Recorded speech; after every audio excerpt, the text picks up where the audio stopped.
में प्रचार प्रसार जोर शोर से चल रहा है। अब दिल्ली के निकाय चुनाव में एआईएमआईएम प्रमुख असदुद्दीन ओवैसी ने कांग्रेस पर जोरदार हमला बोला है। ओवैसी ने प्रचार के दौरान कहा कि कांग्रेस को वोट देना मतलब वोट खराब करने जैसा है। कि जहां तक कांग्रेस पार्टी का सवाल है, कांग्रेस पार्टी दिल्ली के एमसीडी के चुनाव में नहीं है। इनका नेता पूरे भारत में पैदल फिर रहा है और जो कांग्रेस पार्टी 15 साल दिल्ली में हुकूमत की थी, जिसको आपने वोट देकर यहां पर मोहतरमा शीला दीक्षित को चीफ मिनिस्टर बनाया, आज कांग्रेस का ये हाल हो चुका है कि एमसीडी के चुनाव में उनके कोई नेता या लीडर नजर नहीं आते।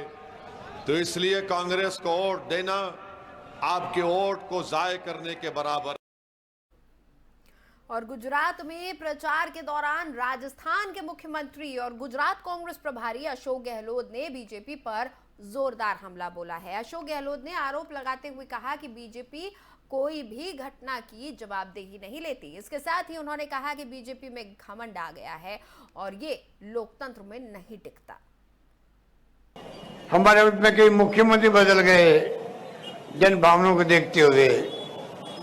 रेल मंत्री का इस्तीफा हो गया, लॉ मिनिस्टर का इस्तीफा हो गया।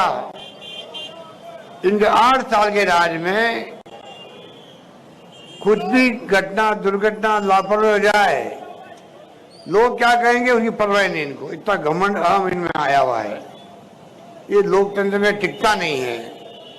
लोकतंत्र में जनता बहुत होशियार है। हमारे देश के और प्रदेश के आपके गुजरात के लोगों के रॉबर्ट कॉमन सेंस एक्स्ट्राऑर्डिनरी है। वो समझ जाते हैं कि क्या हो रहा क्या नहीं हो रहा है। अब राहुल गांधी जी की यात्रा निकल रही है पूरे देश भर के अंदर, एक रूट बन गया है। यात्रा क्यों निकल रही है? जो पूरे देश का जो मुद्दे हैं, हर प्रदेश में हर गांव में हर घर के वो संदेश गया राहुल गांधी का। वो महंगाई को लेकर पद यात्रा कर रहे हैं। महंगाई ने कमर तोड़ दी लोगों की। चलिए आगे बढ़ेंगे। दिल्ली में श्रद्धा मर्डर केस की तरह ही एक और हत्याकांड सामने आया है। पुलिस को त्रिलोकपुरी के पांडव नगर थाना क्षेत्र से सिर, हाथ और पैर जैसे मानव शरीर के अंग बरामद हुए थे। अब पुलिस ने पूरे मामले का खुलासा कर दिया है। पुलिस ने बताया कि मृतक की पहचान अंजन दास के रूप में हुई है। मृतक मूल रूप से बिहार का रहने वाला है और काफी लंबे समय से दिल्ली में रह रहा था। पुलिस ने इस मामले में मृतक की पत्नी और उसके सौतेले बेटे को गिरफ्तार किया है। दिल्ली पुलिस ने आज प्रेस कॉन्फ्रेंस करके इस पूरे मामले का खुलासा किया। डीसीपी अमित गोयल ने बताया कि 5 जून को रामलीला मैदान में बॉडी पार्ट्स मिले थे, जो कि 5 दिन तक बरामद हुए थे। डीसीपी ने बताया कि बॉडी की पहचान करने में काफी दिक्कत हो रही थी। बॉडी टेक्निकली एनालिसिस के बाद आइडेंटिफाई हुई और डोर टू डोर वेरिफिकेशन के बाद पता चला कि अंजन दास 5-6 महीने से मिसिंग है, लेकिन थाने में कोई मिसिंग रिपोर्ट दर्ज नहीं करवाई गई थी।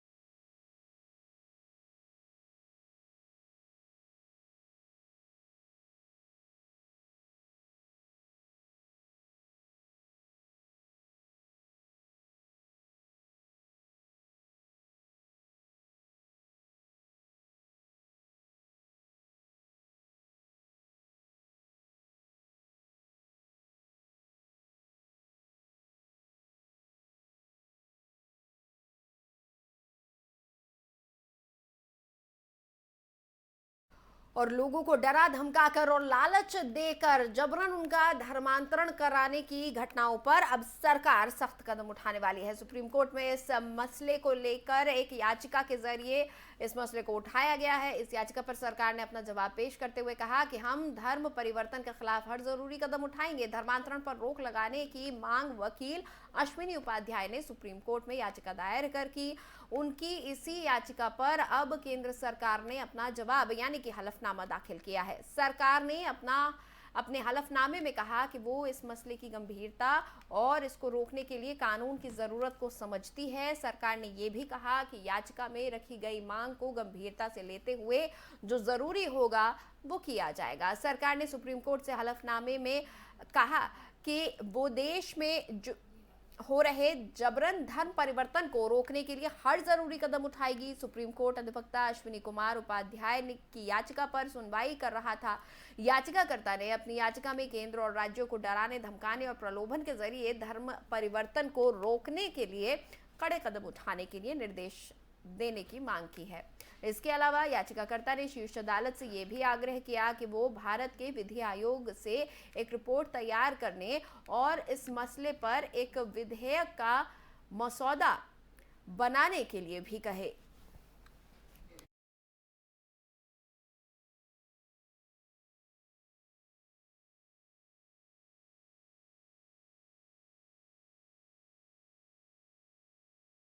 और फिलहाल इस बुलेटिन में इतना ही। मुझे दें इजाजत। खबरों के लिए आप बने रहिए FM न्यूज के साथ।